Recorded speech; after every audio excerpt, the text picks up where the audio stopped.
Welcome to Housing for Huntsvillians, the podcast, a podcast about one couple's quest to eliminate homelessness in Huntsville by August 2026.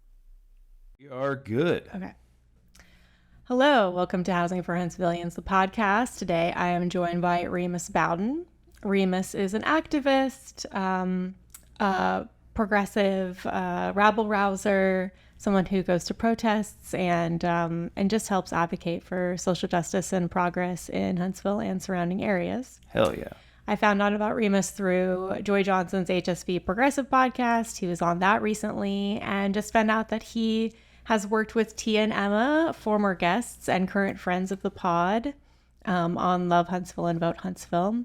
So yeah, I am very excited to have you here because I finally have a good opportunity to talk about something that you'd mentioned in your conversation with Joy, which is racism and housing policy. Right. And I had the impetus to finally start reading The Color of Law by Richard Rothstein, which is an awesome book on how U.S. housing policy is rooted in and exacerbates racial geographic segregation.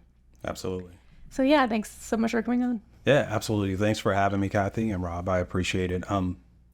It's a crazy subject because I say that it's like a tip of the iceberg subject, right? If you think about it, racial equality or inequality as it relates to housing, you go into the idea and the concept to the original redlining that took place after the GIs came back, right, from the war, and they had this money from, fighting for this country that was supposedly theirs. Then they get back and they're not able to really spend it on housing. And that kind of takes me to where we are now, right? Because just even if you think about wealth in America as it relates to the wealthier people of today versus, how that all started, especially in this particular region and area of the South where, sharecropping, cotton was a huge commodity.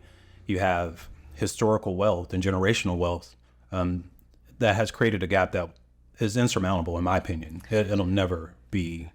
We'll never find equality in that particular sphere. So, yes, thank you so much for bringing up all these things, and I want to kind of pull apart a lot of these strands because I want to help people who have no background in any of this to come away from this episode like understanding some new concepts. And so, sure, if you are already very familiar with all this, you might just want to skip this one. But I want to go deep into, it's not that I'm assuming either of us are experts, but just from what we understand about the situation. So redlining, do you want to take a stab at defining that just for people who've never heard of it?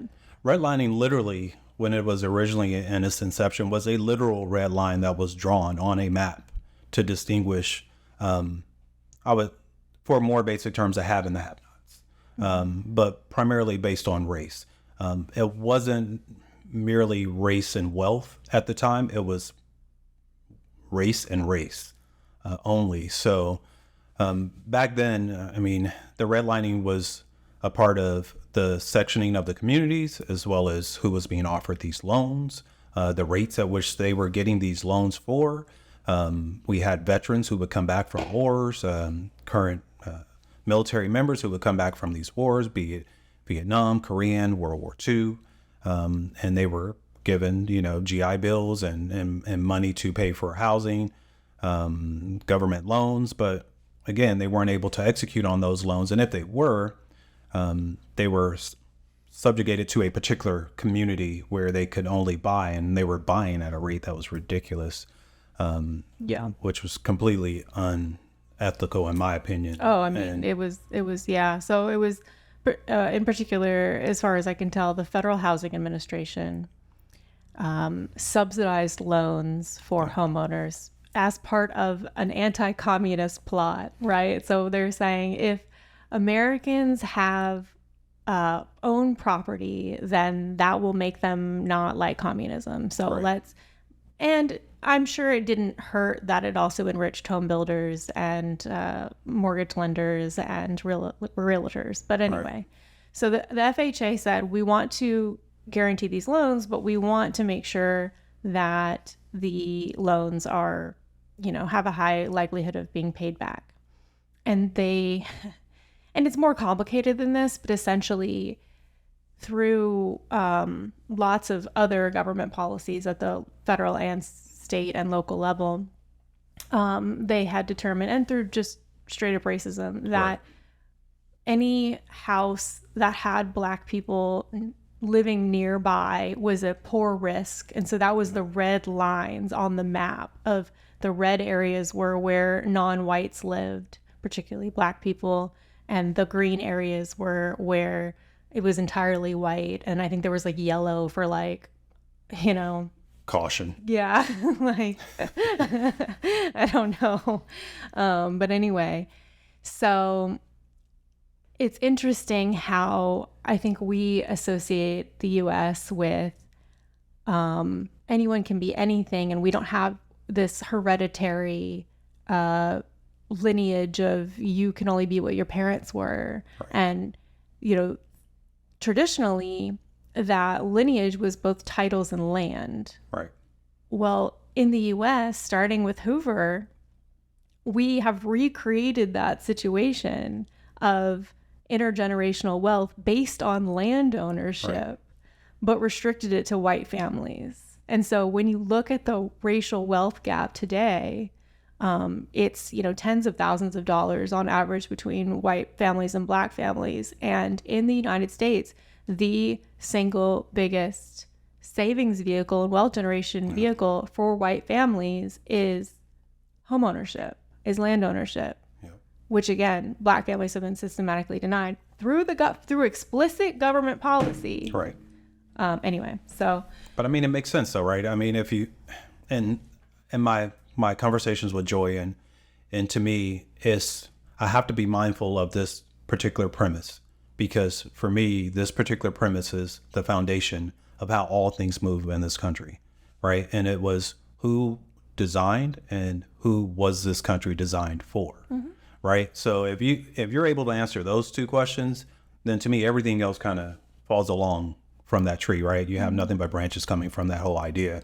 So it's no surprise that that those who were here to help build this country and then work the land of this country would be a part of this disparity of this wealth gap, because the intent of this country wasn't that those particular individuals would be land owning equivalents to those who built this place or those who fathered the idea of this country. But I don't think there was ever a thought that there would be some type of equality there.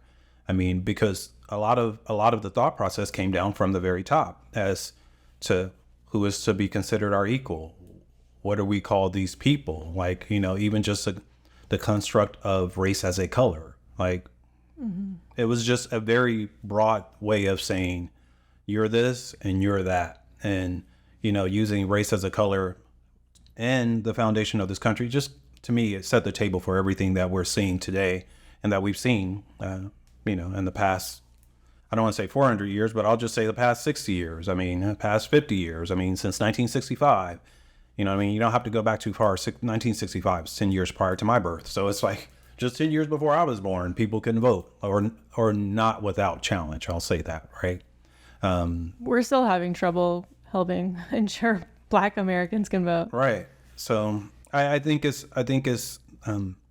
what we're seeing as far as land ownership and that being the primary engine for how we move forward with historical wealth and being able to pass it on for generations and generations, and those who are denied it. And funny thing is, just in the industry that I work in and having friends who are in the financial industry as it relates to loans and loans for vehicles, because I work in the automotive industry.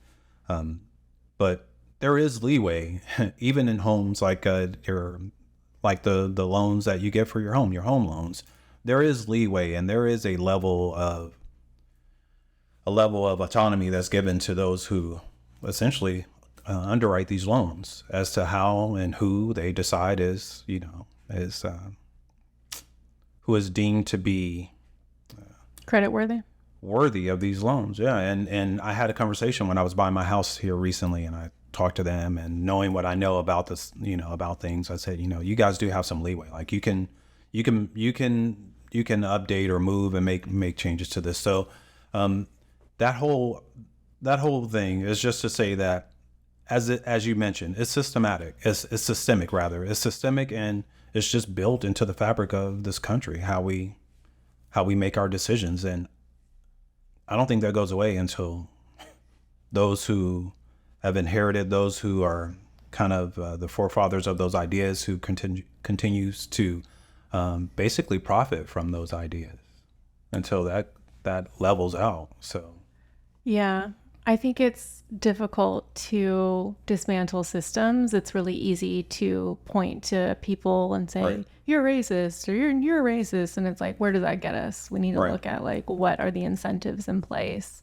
So I think like, follow the money. follow the money, follow the incentives, because a lot of it's power as well. Right.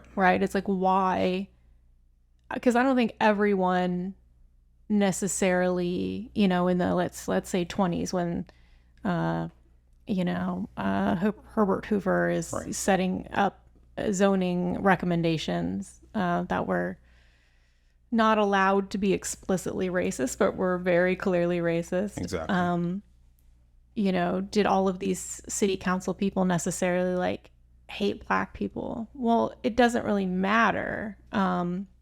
What's so interesting to me, like listening to the book, Color of Law, is the justifications used for these policies. And in almost no cases was it like, we hate Black people. Of course. It's things like, we want to avoid slums, essentially. Well, Right. why were Black people living in slums? Through explicit government policies that force Right. Black people into slums. But let's ignore that. No, this is just, we just want to avoid slums. Or we want racial harmony. It's like treating the symptoms. Like, let's deal with the symptoms of these things. It's the slums, it's the ghetto, it's racial harmony. It's not really saying what the issue is. It's saying, well, we tie these issues to this particular group, Right. this particular area, Right. and now we can just point to that symptom and not really have to say the name of what we're actually trying to call out. Well, it's worse. It's like, for example, there's a stereotype of, Black single motherhood, or like Right. Black fatherlessness. Well, we've used government policy to create fatherlessness Right. in Black communities. Yeah, absolutely. And then we're going to stigmatize Black people for having this malady that we as a society have foisted upon them. That's fucked. But yeah, it was just interesting to me how it was like, we want to promote harmony. We want, whatever, these euphemisms, and not even euphemisms. They're just like words that they were using. And when you True. look at I was watching a news article, like a news video of people in Huntsville objecting to new apartments in their neighborhoods. Right. And it's like the same language. It's like, this this doesn't fit in. This isn't compliant with the neighborhood character. Right. Like, it's the same. Playbook is the same. euphemisms. Yeah. Same playbook, different year, different time. Especially even with the homeless. When I first moved here, I was just like, where's the homeless? Like, because I was here for college many years ago, and then I moved back. And I mean, coming from a bigger city where homeless people are everywhere, like, where's the homeless? Like, there is no homeless people around. Like, there's no one asking. There's no one in need. Like, where? And then I realized that they kind of essentially, like, literally have forced them off into the woods. So I was like, wow, okay. And that kind of reminds me of the whole idea is let's move the things that we don't like out of view. Right. The things that and I hate whenever I bring that up, because it reminds me of his genesis, where the idea came from, and the fact that eugenics was like the underlying foundation to, let's get those that don't look or feel like we want them to look, or how they are seen or carry themselves, let's get them out of view. Let's lock them up. Let's put them into institutions where they can't be seen by the public. And that's kind of how I felt when I moved to Huntsville. I was like, why Like, where's our homeless? Are we just in denial that we have homeless, or are we just trying to move them out of sight so that the people who don't really want to deal with them don't have to see them? And that was my conclusion, is that we were really just trying to move them out of sight. So similarly, out of sight, out of mind. I'm glad you brought this up. And I think that it's obviously extremely fraught to compare anything to racism. Right. However, and I do think that there are similarities in how we view homeless people and Absolutely. and view Black people. And let's be real, Black people are disproportionately homeless. The population of people who are unhoused is disproportionately Right. Black for reasons that we've talked about. Housing has always been unaffordable to African Americans. Right. They're more likely to be evicted, so on and so forth. But yeah, there's this idea, and I think this is something that we are really trying to fight with Housing for Huntsvillians is when our first guest was Keith Overholt, who's runs the Downtown Rescue Mission. Okay. And one of the things he talked about was just dispelling this about homelessness. Homeless people are choosing to be homeless. Homeless people are, there's something wrong with them, and that's why they're homeless, Right. and so on and so forth. It's addiction, it's mental illness, and it's like, it can be some of those things some of the time, but at the end of the day, people are homeless because we don't have enough homes. Like, Right. They can't afford a home. That's why they're homeless. So if we don't solve that, we're going to continue to have it. And I think the one thing that's really, I had the opposite experience where I grew up in Huntsville and in Harvest, and went to school in Birmingham, and I moved to DC 4 years after I graduated. And that's the first time I'd encountered homeless people, really. When I lived in Birmingham, panhandling and being visibly homeless was not tolerated. It's illegal as well. Essentially. Right. It didn't happen, really. And so I get to DC and I'm experiencing homelessness, and I'm like, this is terrible. And then I moved to San Francisco. That's a whole nother level. And I'm from California, so that's why Okay. if you haven't been to Frisco and you haven't experienced unhoused, and just, it's a whole different level. Like, it's a completely different level. It's a whole different thing. It's completely different. But I moved back here, and we're experiencing the same thing San Francisco went through: soaring housing costs, rising rates of homelessness to the point where it's starting to be visible. Right. And so, yeah, that's essentially why we started this. It's just like, let's not do the same thing San Francisco did, especially since we know how that ends. Right. And I wonder just even, and again, I appreciate your work, you guys' work, and the other groups that are out there fighting for this. It is definitely an ongoing fight. I don't see an end to it. Similarly to how I don't see an end to police reform. Like, it's one of those things to me where as you move chips to one side, the other side goes up. So now you got to move them back. And it's like there's this constant just, you get a little, you give a little, and I don't see it as being, I'll say this, I don't see it as being a priority. I guess that's what I mean to say. Not that is not doable. It's not a priority to, at least to me. I don't feel like it's a priority to our city officials, even though there's a lot of performative type of politics that go on surrounding it. But I really don't believe that it's an important issue to them. Well, I agree with you insofar as housing is, in my opinion, the most impactful policy area you could possibly focus on, because A, it's the biggest expense for most families, and B, it directly impacts almost anything else you'd want to think about. Right. Healthcare, health outcomes, racial segregation, educational attainment, yada, yada, yada. Right. And so, yes, are they focused on it to the extent that it's important? Absolutely not. And is that a travesty? Absolutely. However, I will say, I do think that there is focus on it now more than there has been. I mean, we've got the housing czar we're going to hire. That's going to come with a program and a congrats committee. on that. Yeah, no, props to Devin Keith. Come on the pod. I'm super happy about that. I think, we're building Mill Creek to replace the public housing. I know I've spoken to a few housing developers and they're interested in, affordable housing. So I think things are happening. I guess one of the things that I really wanted to talk to you about today is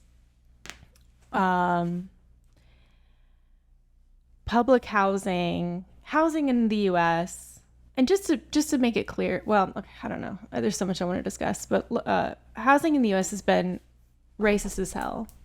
So as we are starting new things in Huntsville, and just because we hire a housing czar doesn't mean we're building new housing.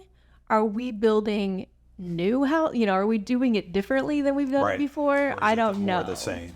And so how do we Black Lives Matter our housing policy? How do we anti-racist our housing policy? Like what, to me, like, okay, let's set our zoning ordinance and building code on fire. Like, number one, that's what I would do if I were in charge. But absent that, like, do you agree with that? What else would you do? Well, I think, to your point, what needs to be done, and I don't want to say what needs to be done, but yeah, in essence, just from my experience in other cities and bigger cities and just where they have mixed development housing. So in a particular community, and I'll say I was in Orlando. I lived in Orlando for a while, and there were parts of Orlando where you would have the expensive condos, and then you would have the affordable condos, and then you would have the expensive, all within 1 to 2 mile radius of each other. Now, what that does, in my opinion, is it kind of prevents the whole concept and idea that this particular area gets policed in a particular way because it's only filled with a particular type of people. So it makes it real easy to say, all right, we'll just send this type of, we'll have this type of policing in North Huntsville. Right. Well, if North Huntsville also has, if it's mixed development and you have nice houses, or I don't want to say nice, you have lower income houses. You have homes for median income and homes for those who want to pay a little bit more than median income for their homes. When you have that mixture of housing, you get a mixture of people.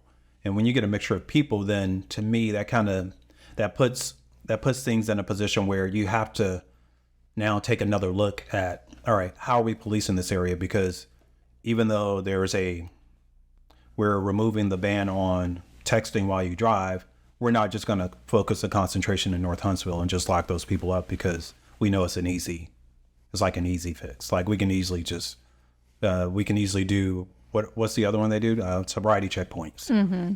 You look at the map and you'll see where they're all kind of focused, and then they'll say, oh, well, they're focused in that area because that's where the need is. Well, again, like I was mentioning to Joy, the need is seen there because you've already placed, an enormous amount of law enforcement in the area. So they're under a larger surveillance in the other areas. So how do you know what the need is since you've already kind of skewed what should go on in those areas based on how you're policing those areas? So I think a mixture of housing units, whether it be affordable, I think that helps.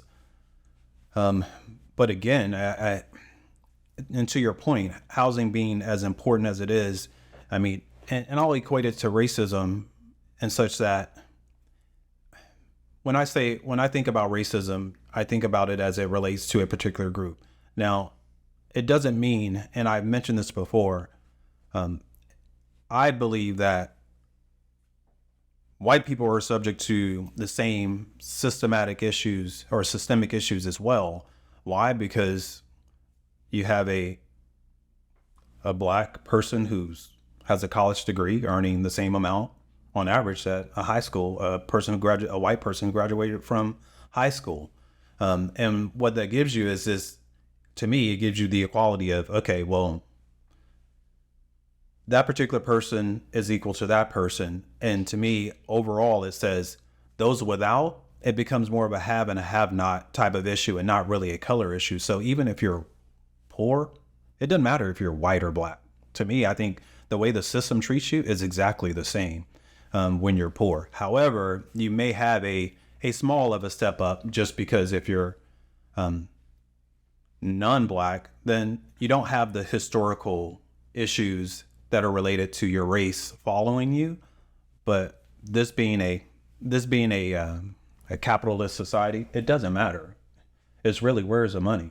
And I don't care if you're rich and black. I don't care if you're poor and black or poor and white. The idea is, if you don't have money in this country, you're going to be treated a certain way. You're going to be subjected to a certain type of treatment by the system, by our government. So you will be unhoused. You will be out without any type of help from any groups, from different groups. You're going to have to struggle. And that's just, to me, a part of the foundation that we built here in America, that money pretty much pushes everything around here. And if you don't have it, you're screwed.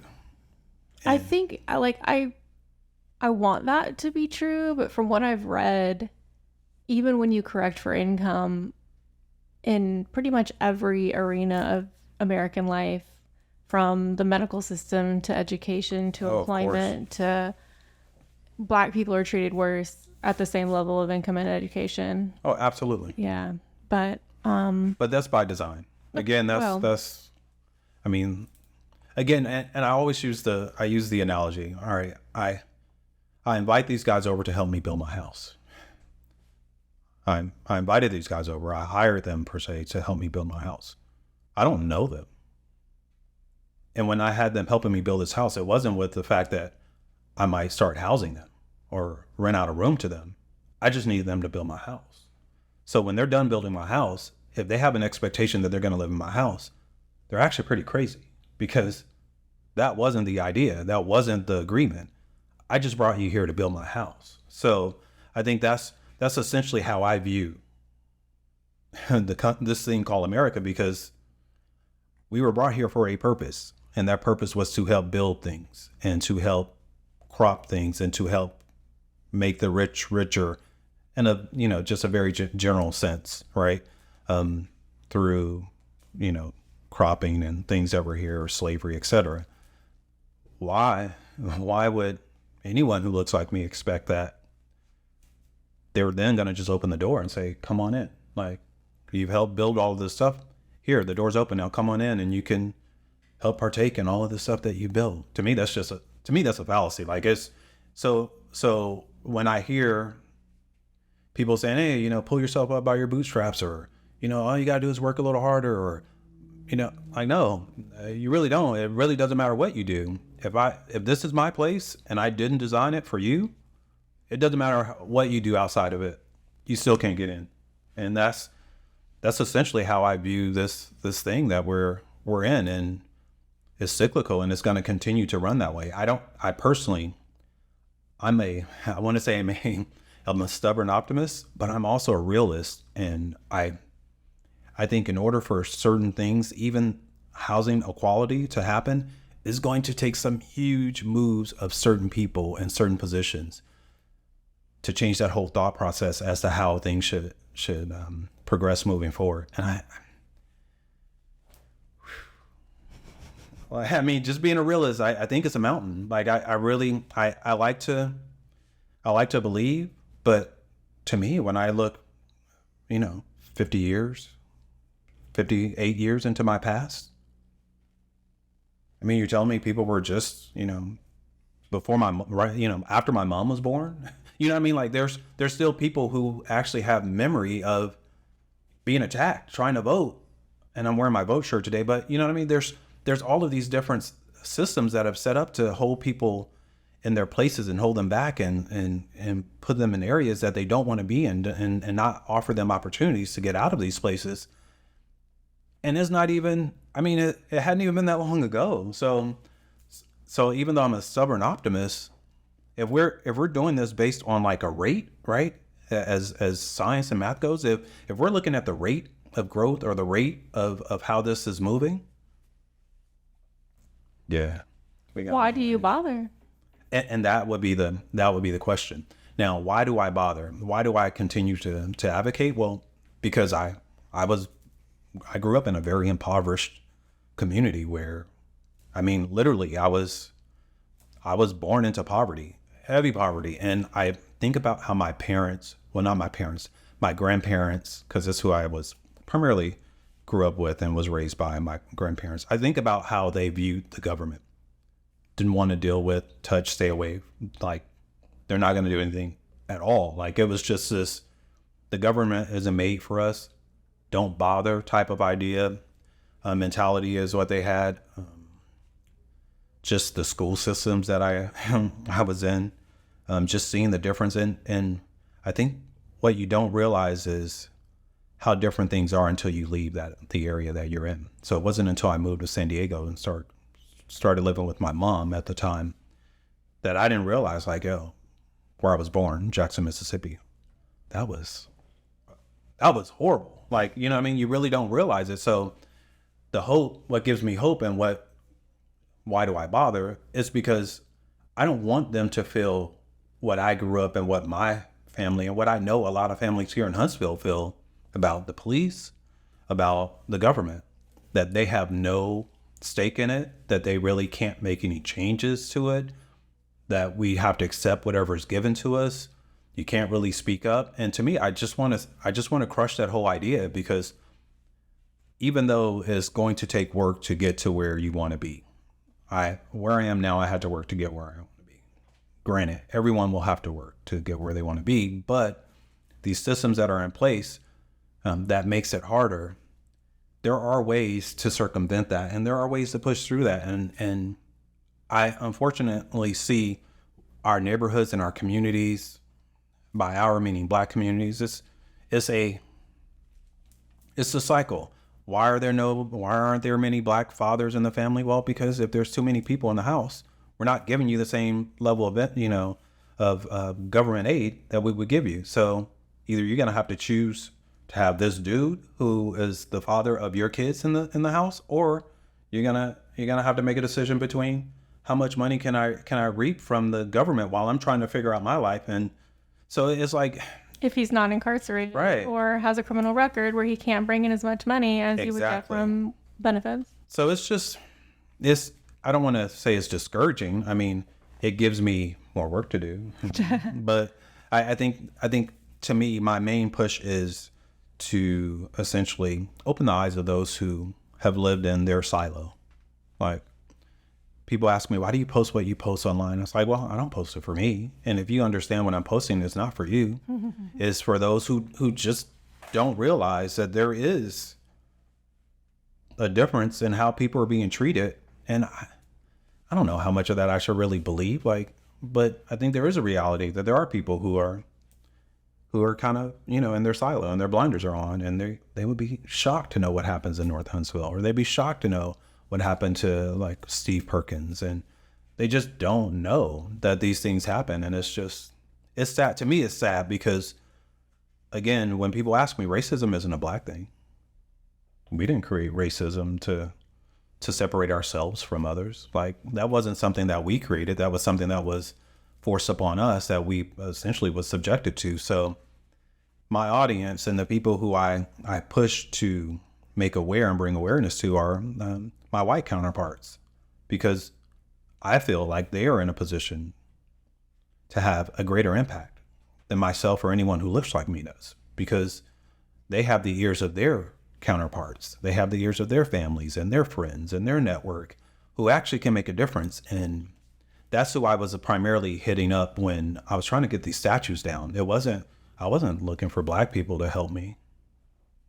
It was, let me talk to the director or the CEO of Huntsville, downtown Huntsville, and the leadership group and these different places, because they have influence with people who can actually help push this thing forward. So hopefully I didn't derail us too far. I started going down these rabbit holes. No, I appreciate it. I think what you're saying is something that's first occurred to me, or maybe I'm sure I heard it when I was looking at why are the whole point of universal public education, K through 12, is supposed to be honestly for low income families, because high income families don't need it. Right. And yet we have a system in the US, and have for the past 50 years, that provides high quality universal public education to the families who need it least, and substandard education to the families who need it most. Why? Why are we tolerating them? And the reason is the people who care don't matter, and the people who matter don't care. Right. The people, and if you look at any persistent government problem, that's why, every time. And so in order to get any problem solved, you need the people who matter to care. Right. So I understand that. And I feel that very much in terms of, I was just taking a class about how to run for office. Not that I'm necessarily going to, but I thought it would be interesting. Thank you.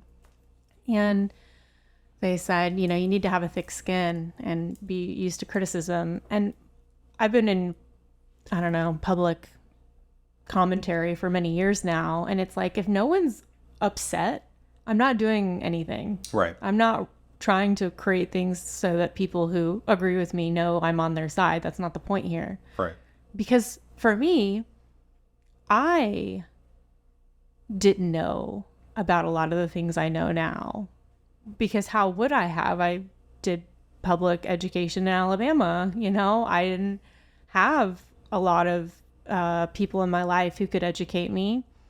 And so I started to read, and I was like, oh man, systemic racism, like it's a thing that exists, and it's bad, and it is impactful, and it's pervasive. And so if I didn't know, I think a lot of people also still don't know. And I'm still learning, like the color of law, did I know zoning was racist? Like, sure. Am I still surprised at like the extent and the specifics of it? Yeah, that's the whole thing, is just to continue learning and to continue educating and learning in public, and it seems like that's kind of what we're both doing, which I think is great.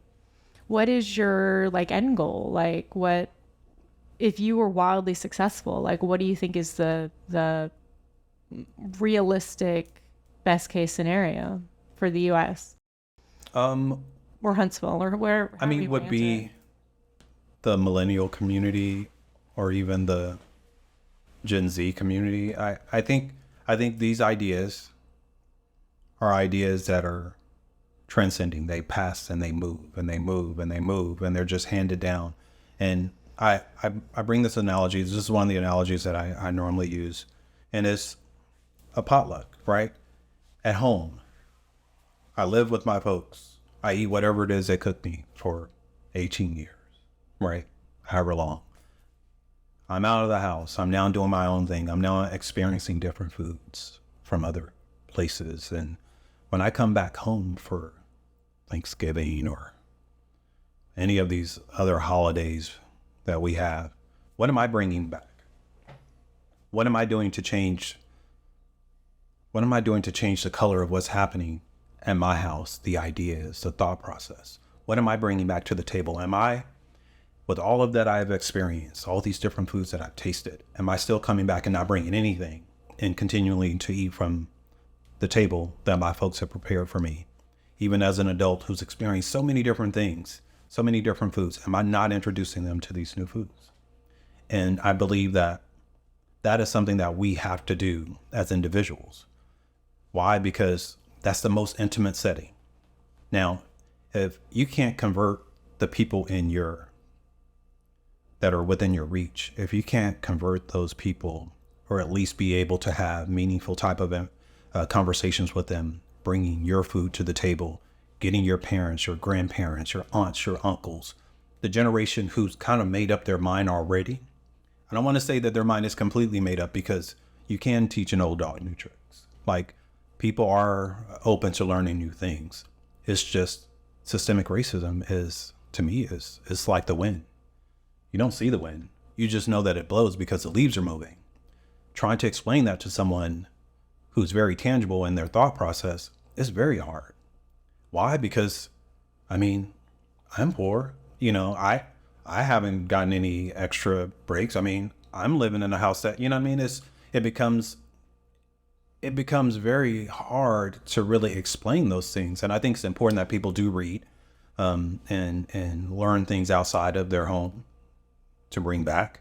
But if I were to be successful, it would be to have people talking at their tables, people experiencing, bringing back what they've experienced. And I say the millennials and the younger community because I think they have a better opportunity for change, for us, for everyone moving forward. Because I feel, unfortunately, the way our government is set up, I think we're doing ourselves a disservice to think that there's going to be any change when our leaders and the leadership is allowed to be the ages that they are and still run for office. Now, I don't want to say that I'm, an ageist or I'm not. But I think you don't allow for new ideas when you maintain, this protocol where you have people who can sit in office indefinitely in certain positions and they don't have to leave office. We have 70 and 80 and 90. I mean, I'm not the youngest person that I've been, you know what I mean? Mm-hmm. But still, I understand that certain ideas have to come from certain places. And if I don't have the experience that my 18-year-old son has, you know what I mean? Like, even though I can relate to him because he's my son, he's a young man, he's going through life. Those are some things that we're all going to experience, but he has a view on life that's different than me. And I have to be respectful and mindful of that because he's teaching me things. And that's the thing. I feel like our government don't really want to learn much outside of what they know already, if that makes sense. So that would be my pie in the sky. That would be great for me if we could just have more people actually having real conversations with those people that they know that are resistant to those ideas and things that are going on currently in the world. So I think it's definitely, for most people, yes, I agree with you. We're still going to try to change policy. But I think that one thing that really gets in the way of these conversations, and one of the reasons that people don't change their mind and older people have a harder time sometimes, is that if someone says you've been doing it wrong, well, you've got 30, 40, 50 years of having done it wrong, right. And it's like, as soon as someone makes a decision, they start to justify it. So if you had 40 years of justifying certain viewpoints or decisions, that's a hard thing to.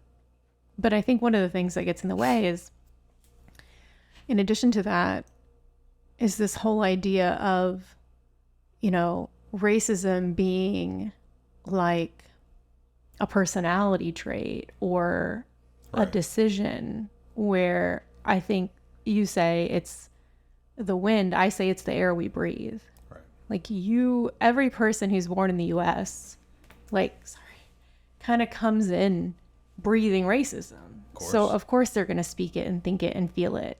And that's not a personal failing. It's a reality. It's a thing that's done to all of us by our ancestors and our systems and our, mostly our systems, right? Right. And so it requires us to see that this is the air we breathe, to be, awakened to that reality and to actively fight the programming and the assumptions and the messages that we've been given from infancy.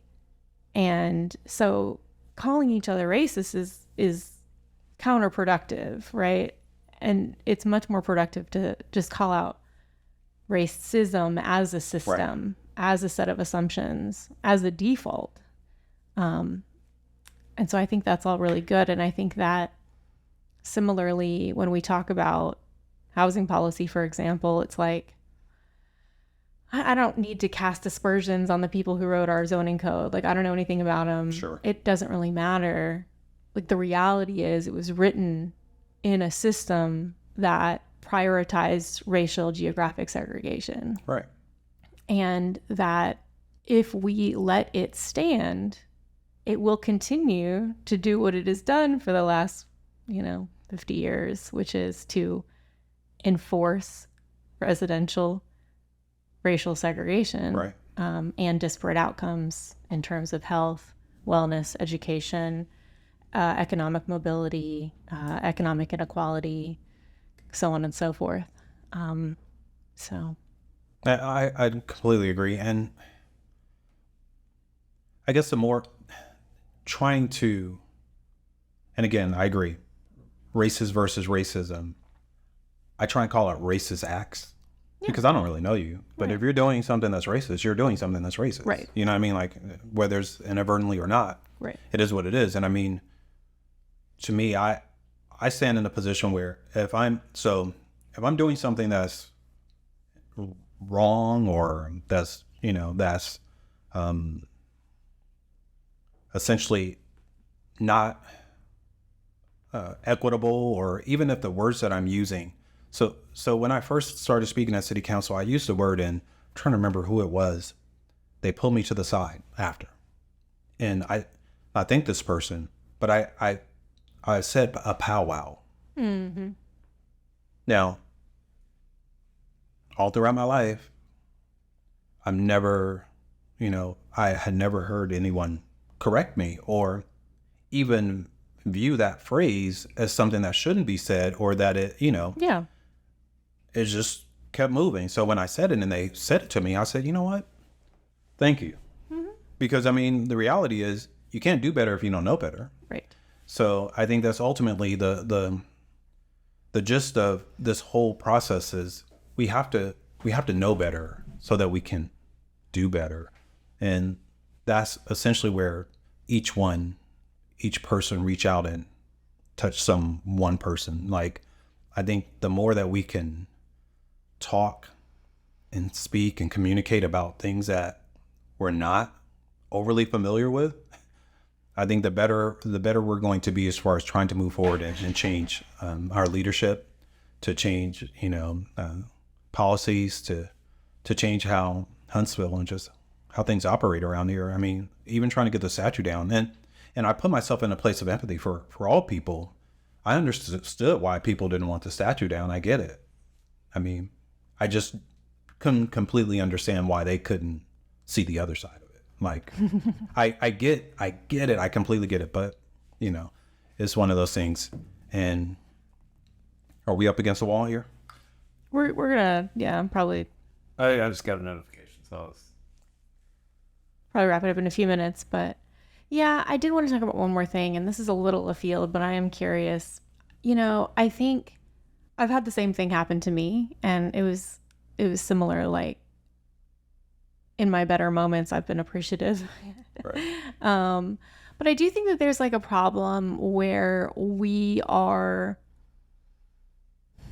there's an extent to which these language conversations end up being class signals or like tribal affiliations, where it's like, are you cool? Are you in this club? And I do feel empathy for the person who doesn't have the like time and social connections and wherewithal and inclination to keep up with like, okay, how are we referring to this now? Right. This 5 minutes, One thing I really liked in The Color of Law was he was talking about how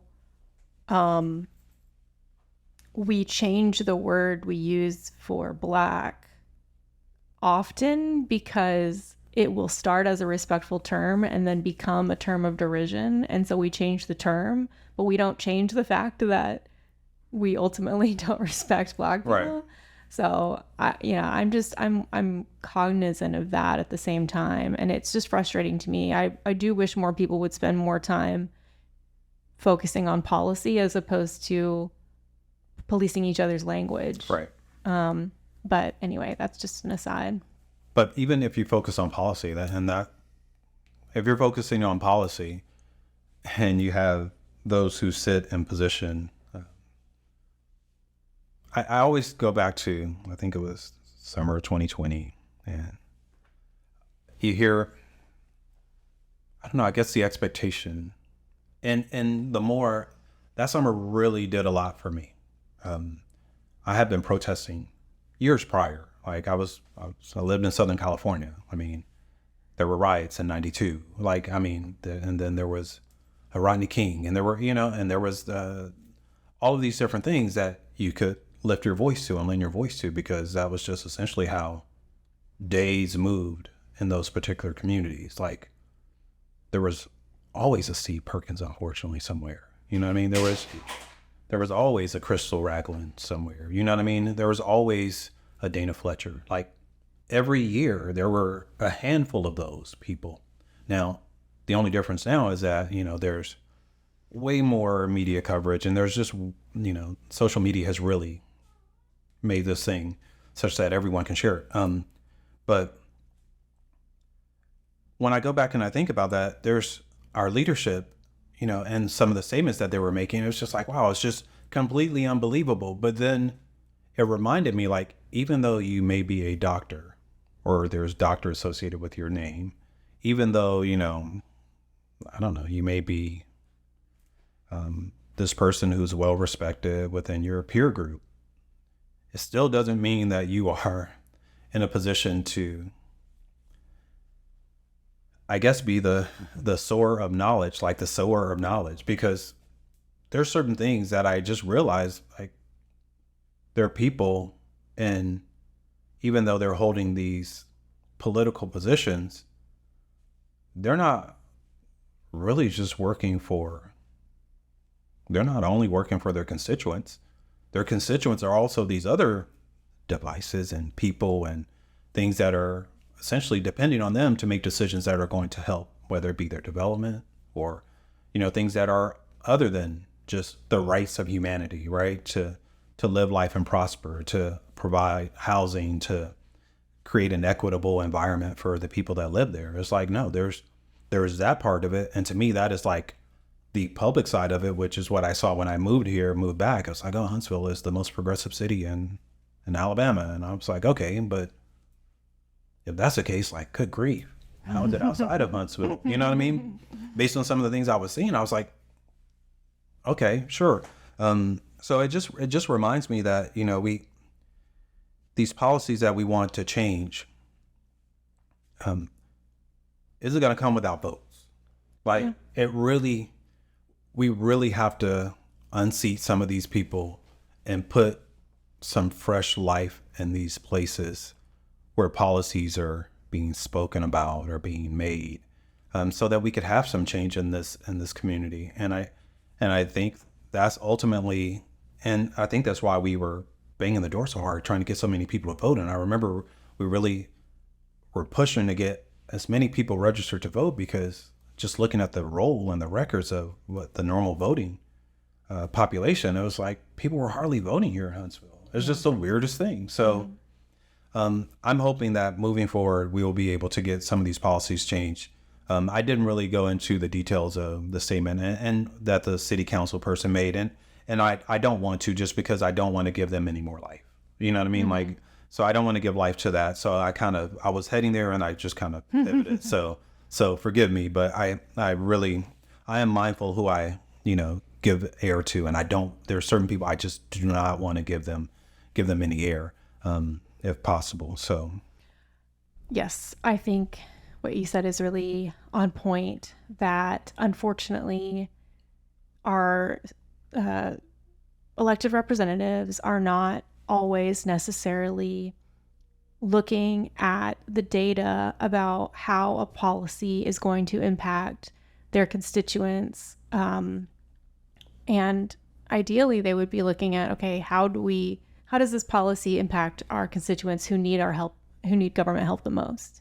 That's not always the case. And often a policy will have a negative impact on a lot of people and a very positive impact on a small number of people.